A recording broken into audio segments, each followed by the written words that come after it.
What is the best Bible translation? This video is being made by somebody who has looked at a whole lot of translations, but is not a translator. This is a consumer review. I have read a lot of Bible translations. I'm terrible with foreign languages. I compare a lot of translations, but I'm never comparing them to the original text. I'm comparing them to each other, and it's kind of, I find some interesting things, and I've got some opinions that I think are good for somebody who's looking for either a new translation or looking for the first translation, and they're going to try to spend their mornings and their time really delving into it. I'm really acquainted with 7 translations. I have some opinions over more than that 7, but 7 are what I could say I kind of know pretty thoroughly. And this video is going to go over some of the biggest translations, such as the New American Standard, the New International Version, the Revised Standard Version, some smaller translations like the Ronald Knox Bible, the Jerusalem Bible, the New Jerusalem Bible, some older translations, Douay-Rheims, King James Version, some interesting things like the Navarre Bible, the Grail Psalms, the New American Bible, and even the Good News Translation.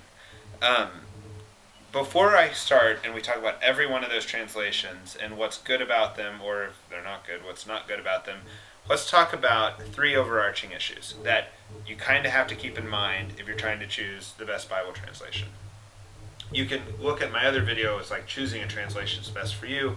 That will give you a good, bar on how to analyze all these. But these 3 issues are kind of big when in the whole world of Bible translations. One is the concept of the Latin Vulgate. The Latin Vulgate is a Bible that was translated in the 3rd century by St. Jerome, and it's extremely important in the history of the world, particularly the Western world, particularly Christianity, but the world. It's a very important Bible to everyone. It's formed Christianity a lot. What's really the concept, though, that's weird about the Latin Vulgate is it was the first time that the Bible was translated into the common language, the vulgar language. That's where Vulgate comes from. So Latin today is like some elitist language. Back then it was the common man's language. The elitist language would have been like Greek. The educated man would have spoken that. So, but what's weird about the Latin Vulgate is the Latin Vulgate happens before the Dark Ages. And you have to kind of remember that there is more Christian writing lost than Christian writing we have today. That's not such a bad thing, because people had to make some priorities during the Dark Ages about what they were going to handwrite, and if it wasn't very good, they didn't handwrite it, to make it survive through the centuries. And there's a question about what primary sources did St. Jerome have when he was writing this Bible. I believe he was writing in Bethlehem in the 3rd century in the Roman Empire. What were his primary sources? Did he have sources that no Bible scholar today even has before him? Did he have some Aramaic sources that we don't have anymore? So there's reasons to think that the Latin Vulgate, which has been a very widely used Bible for many times, and some of these Bible translations are just translations of the Latin Vulgate. There's reasons to think that the Latin Vulgate may do some things right that even translations that, quote, go back to the original text don't, because we may not have all the original text, and the Latin Vulgate could have been based on some texts that are no longer around. So you have to kind of form an opinion on that. I'd say most kind of traditional Catholics give a lot of credence to the Latin Vulgate as having a lot of authority. I'm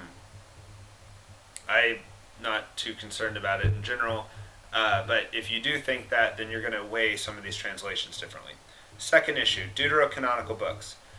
These are books that the Catholics honor as scripture in the Old Testament.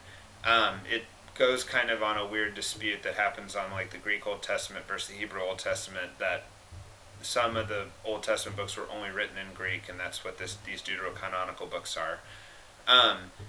There'd be a really cool podcast to just talk about how books got into the Bible and whether or not, what are these books and the story behind them and stuff.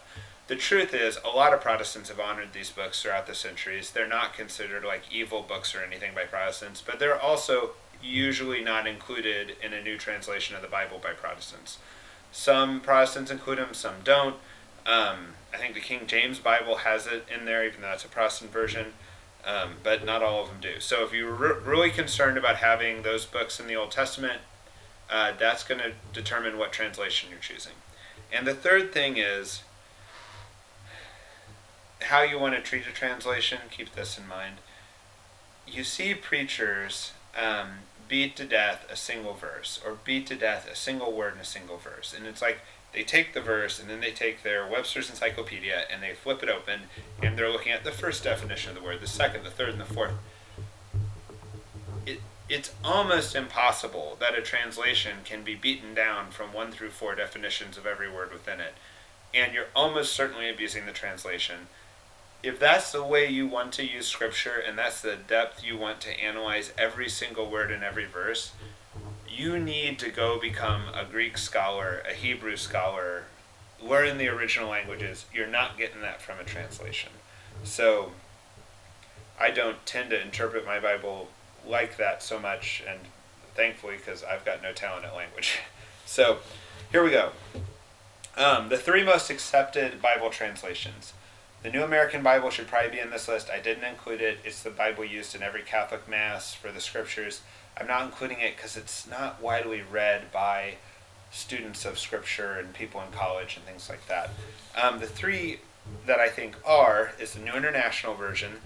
I believe this is probably the most sold Bible translation in the U.S. It's kind of the mainstream evangelical version.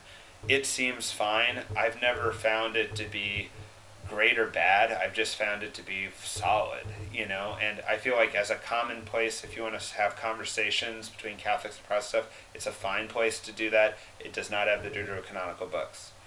Another fine translation that's extremely widespread is the Revised Standard Version. There's an effort in that version to be kind of a meeting ground between Protestants and Catholics, where they each kind of had input into it. There is the deuterocanonical books in there. It's great. Often I can't get my favorite translation, and I read the RSV when I can't get my favorite translation because it seems to be more readily available. I've seen a lot of students of Scripture, a lot of priests use that translation. It's great, fine, solid.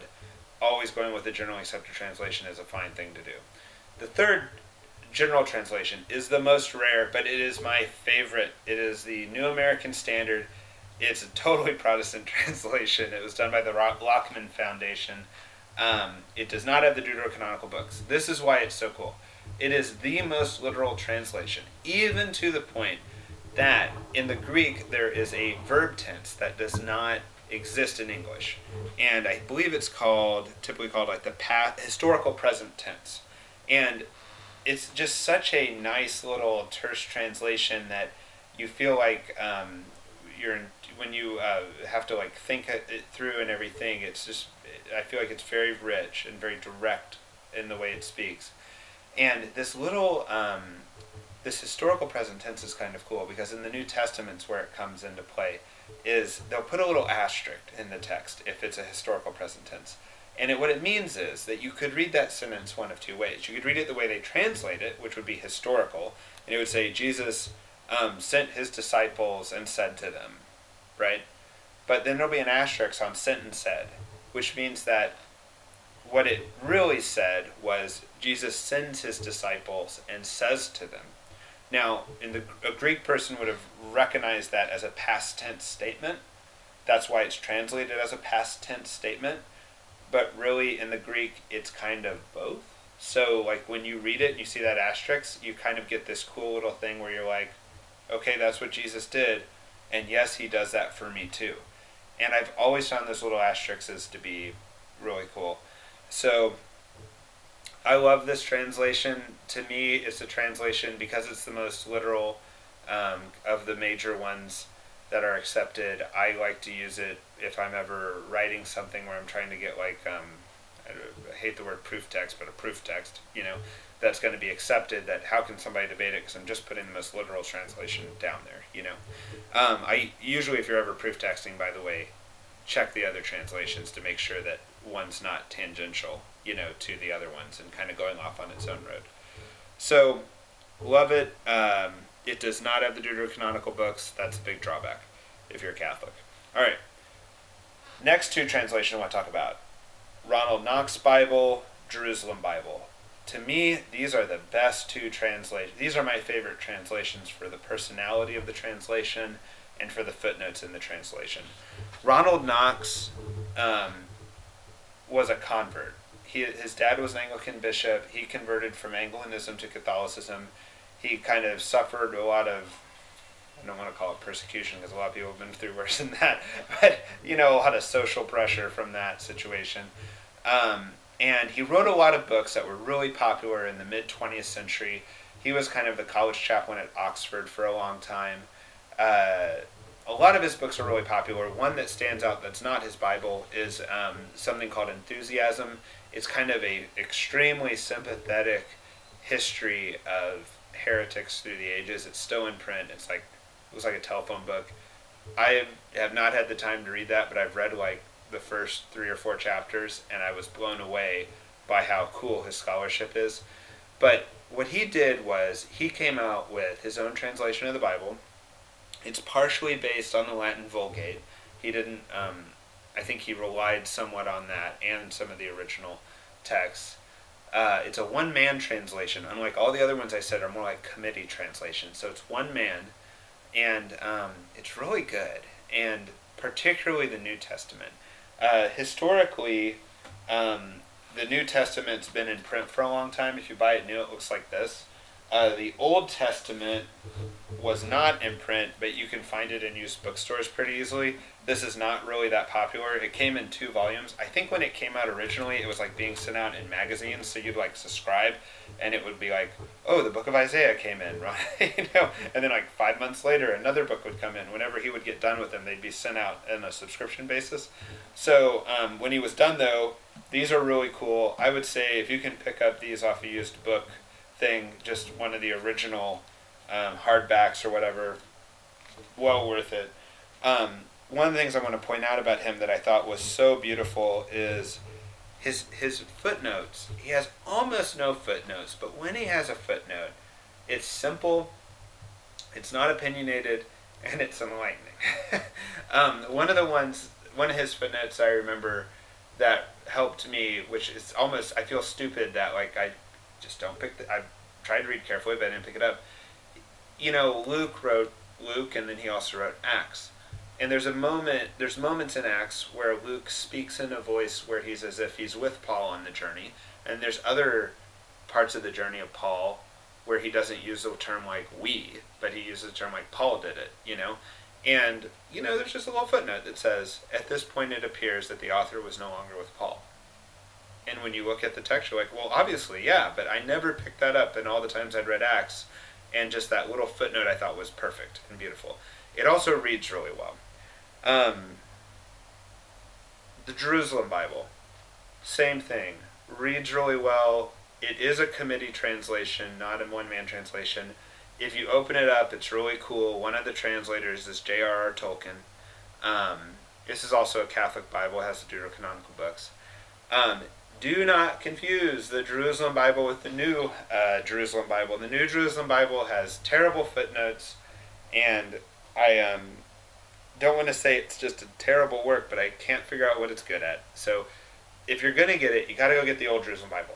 I think the word's out on the Old Jerusalem Bible, meaning like it's kind of popular and it's not in print. So if you can pick up, if you're like in an old rectory and they're giving away Bibles, they got an Old Jerusalem Bible, pick it up. There are priests and people just scooping these up because they're really well written, and the footnotes are great, and the footnotes remind me of the Ronald Knox footnotes. They're just useful, rare, and good. One of the things, though, is I consider the Jerusalem Bible, which I think has been okayed for liturgical use in most English-speaking countries besides the U.S. One of the problems I had once is I once was reading it. I don't want to make this sound like a big problem because I think every translation does this at some point, even the Latin Vulgate. I'm like reading it, and I'm like, wow, that verse just jumped off the page to me. That's a very meaningful verse. I've read this book of the Bible many times. How have I never seen this verse? I quote that verse. I use that verse. And then, sure enough, I look at every other Bible translation. No one's translating that verse the same way as the Jerusalem Bible. It's only one verse I found. But It's just I would tend to think the Jerusalem Bible is probably wrong on that verse because no one else agrees with them on the translation of that verse. So I have to say I have found one of those verses in the Jerusalem Bible. Overall, I am highly recommending it, and I'd say if you can get a used copy anywhere, get it. I'm betting that on the online stores they're starting to get high. I don't think Ronald Knox is there yet. And by the way, Ronald Knox is now, I think, fully back in print. I think they're printing his whole Bible, not just his New Testament. But I think they cost like a ton. But I'd say they're worth it. But I'd go get the original old one though. All right, and not recommending the New Jerusalem Bible. All right, let's talk about some of the most traditional versions. Let's start with Douay-Rheims. Douay-Rheims is kind of like the Catholic King James Version. What it was Catholics were being persecuted in England. It was illegal to say Mass. People were getting thrown in jail. There were martyrs. And if you had the means and you were wealthy and you were a priest and you were being, under threat of death, you fled England. This would have been like right after Henry VIII type time. And it came about that two colonies of English Catholics formed. One in, more than two, I think there was one in Rome too, but the two that are notable for this discussion are in Douay, France and Reims, France. The Douay-Rheims version is named after two towns in France. The point is that there was a college at Douay of these English exiles, and there was these people in Reims who I think were also a university college, and they were of these like exiles from England, and they translated the Bible into English to help kind of the Catholic cause in England. And that's what the Douay-Rheims Bible is. It is in print still. I've noticed that some really conservative Catholics, or kind of the Latin Mass ilk, like it. The one I would like to mention is Kaboom. This is one volume of a 2-volume Bible. In order to read this Bible, I had to buy a gigantic antique book holder so I could open it, write this, and read it. It is cool. Hate to say it's kind of a Xerox of an older work, but it's really cool. It's well done for being a Xerox. And if you notice here, footnotes take up half the page.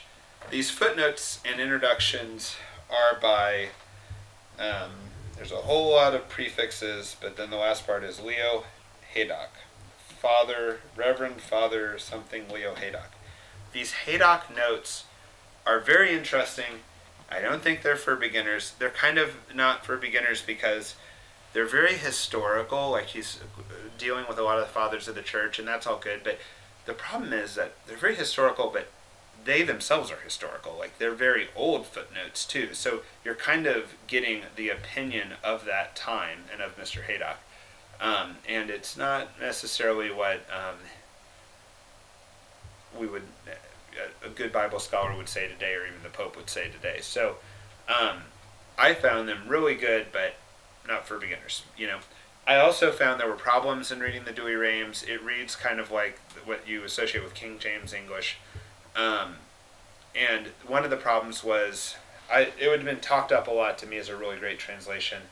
I'm learning about animals that don't really exist. There's just words in there that they thought existed at that time that don't. It's talking about some African animal that is not an animal. And you look it up and it's no longer considered to have ever been real. So those things kind of make it, that's a pretty big deal killer for me, is when something like that's in the translation. I have to say there were some real positives though in reading it. If you can think of a jigsaw piece, there's the tongue that fits into the little cutout spot and they hold together in the jigsaw piece, or a dovetail on a furniture. There's the tail end that fits into the cutout slot and holds it together. I'm reading this Douay-Rheims version, and it's talking about the making of the Ark of the Covenant and the temple and everything like that, and it's talking about, it uses this word, and I'm like, what is that word? I can't even remember what the word was. And then it uses this other word, I'm like, what is that word? Never heard of that word. That was a common problem while reading the Douay-Rheims, is never having heard of some of the words.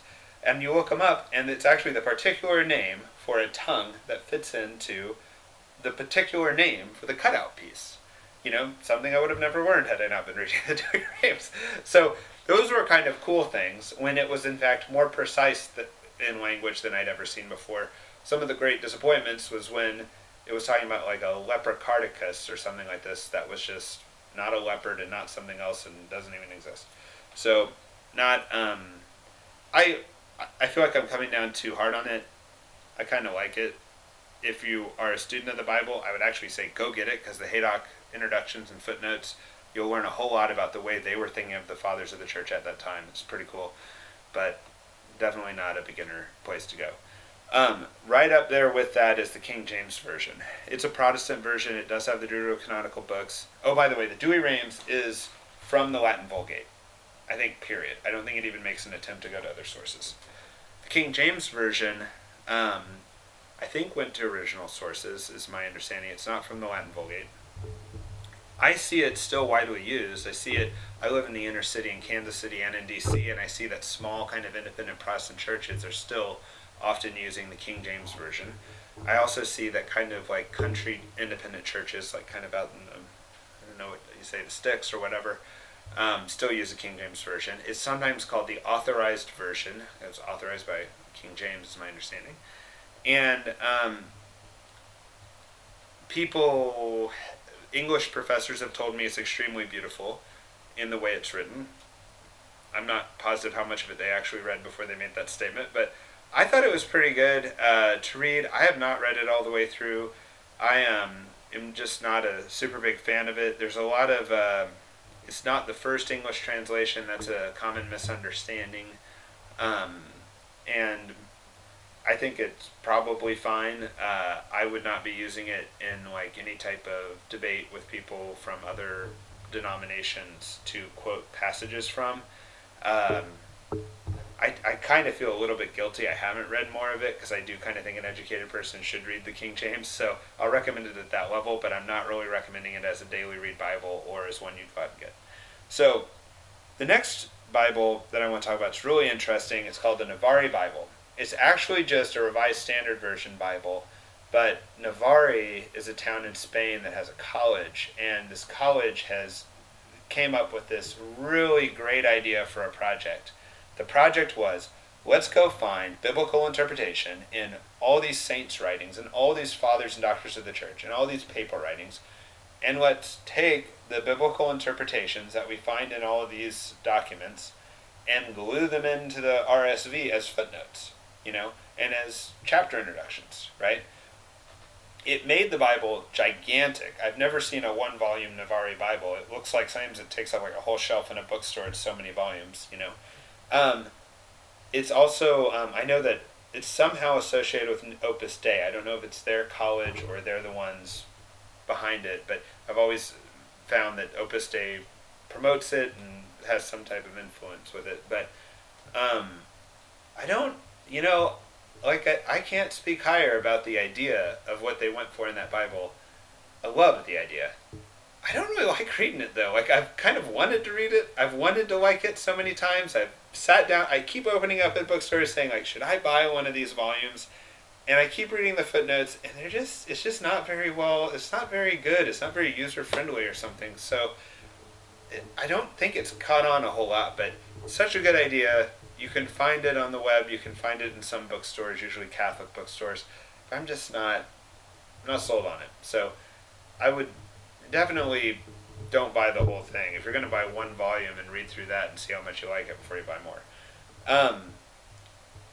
Next on the list to talk about is the New American Bible. This is approved for liturgical use in the U.S., meaning like all the mass readings are from it. No problem with it. It's fine translation. It seems to emphasize being easily understood. If you watch my other video about choosing a translation, you'll see that sometimes I prefer a Bible not to be easily understood because it makes you think about it harder. I understand why, if you're having something read in church at a mass, you don't want that. That's be a bad thing. I don't see it as a great daily reader. I think it's a perfectly acceptable daily reader. I'd suggest a couple of the other Bibles I went over more as a daily reader, but I think it's fine, and pretty good. My big problem is a whole lot of the New American Bibles are the St. Joseph edition. It's a terrible edition. I don't believe St. Joseph even likes the edition. I hate insulting people's work, and I feel bad because maybe somebody associated with the St. Joseph edition will see this. It is the worst introductions I have ever seen. It makes me want to throw it away. it brings you into like authorship debates, whether or not miracles happen debates, all these irrelevant things for spiritual growth is the way it's trying to sidetrack you in the footnotes and the introductions. The St. Joseph edition has no use, so get rid of that. But overall, I think the New American Bible is solid. You know, solid Bible, okay for daily use, obvious, perfect as far as I'm concerned for mass use. So the next one is the Grail. The Grail is, for the longest time, I thought it was a whole translation. I kept wondering why I couldn't find the whole translation. I kind of come to the conclusion it's just a translation of the Psalms, and it's what we use for the Psalms in the Liturgy of the Hours. So if you're familiar with the Catholics reading the Liturgy of the Hours and praying the Psalms, they're praying the Grail translation of the Psalms. And it was translated by Our Ladies of the Grail, which I assume is a monastery in England. And the whole point of it was, let's get the English language Psalms to have somewhat the same meter as the Hebrew language Psalms, so I suppose they would kind of sing or chant similarly to the Hebrew language. No problem with it, seems great. It's kind of cool. I want to shout out at Simple House, we're really good friends with with a Benedictine community of monks called Conception Abbey. The Grail has been revised, it's now done. They're going to reissue the Liturgy of the Hours with these new psalms by this revised Grail. And our friend, Abbot Gregory Pullen of Conception Abbey, is the translator of the new Grail. So congratulations to Abbot Gregory and to the whole Abbey for, being the ones who's going to be the new Liturgy of the Hour books. And you can get little copies of just the new Psalm translation right now that he's done. And it's great, I can't say I've read it, actually. I'm just really happy that my friend and the whole Abbey that I like is behind it. So I'm just happy about that. So Grail is great. Last translation I would talk about is the Good News translation. I haven't tried to really be that negative on any translation. This translation is probably my least favorite of any that I feel that I've worked with enough to have an opinion on. It's just not very good. It's definitely an interpretive translation. It's thought for thought. It was the philosophy behind it. It seems like a platitude when you read it, or it just seems kind of time-worn, like doesn't seem very meaningful. And I think that's more true for native English speakers. Apparently the original idea was, let's translate an English language Bible for non-native English speakers. Seems more logical you just translate it into their language, but I don't know where that came from. But I would stay away from the Good News translation. I see it a lot of places, but it doesn't seem to me to be as good as a lot of the other Bibles I've reviewed in this video. So I hope that was helpful, and I hope it was just controversial enough to hold your attention. Alright, check out the other Simple House podcasts, and we're going to audio podcasts too, so if you want information like this to listen to in the car, come check that out. Thank you.